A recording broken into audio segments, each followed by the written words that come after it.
5 inmate attacks in 4 days at Southport Correctional Facility. Some of the attacks involved inmates throwing feces and urine at officers in the maximum security prison. New York State Correctional Officers and Police Benevolent Association has reported 5 separate inmate attacks against corrections officers at the Southport Correctional Facility last week. First 2 incidents occurred on October 4 when a 26-year-old inmate serving time for strangulation, attempted robbery and burglary was removed from a hearing due to disruptive behavior and refusal to comply with procedures.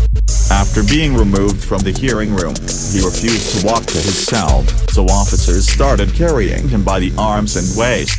While being taken back to his cell, the inmate attempted to spit at one of the escorting officers. The inmate was taken to the ground with body holds but continued to resist until becoming compliant. Officers put a spit net on him and returned him to his cell.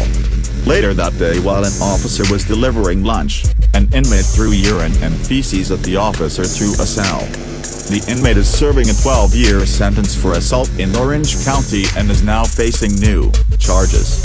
Third incident happened the morning of October 5 when an inmate threw liquid determined to be Jevity, a nutrition formula, on an officer.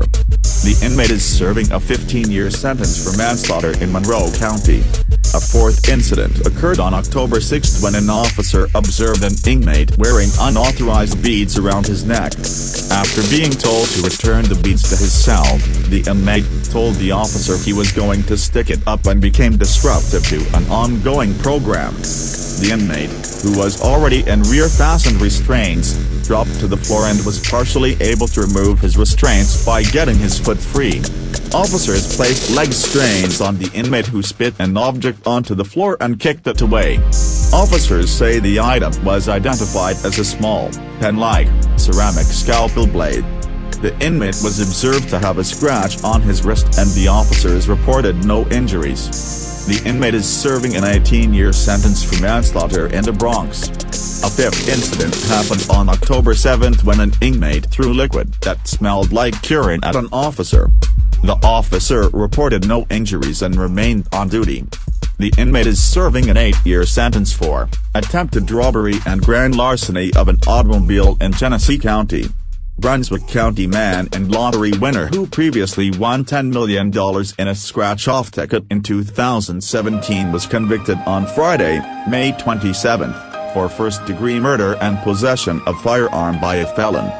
54-year-old Michael Hill was taken into custody in Southport on November 23, 2020 after shooting Kiana Graham in back of the head, while she was lying in a hotel room bed. Graham was reported missing by her mother and her body was found in Shore State Hotel in Charlotte, where surveillance footage from the hotel showed Hill was the only individual in the room with her. Hill reportedly confessed to murdering Graham after finding texts from other men while they were staying at the hotel. He stated he and Graham were in a romantic relationship for a year and a half after he won his lottery ticket. The Southport Correctional Facility officially closed its doors Thursday afternoon, forcing hundreds of inmates and staff to relocate to various prisons across New York State. Southport Correctional was a supermax prison, which is a step above maximum security.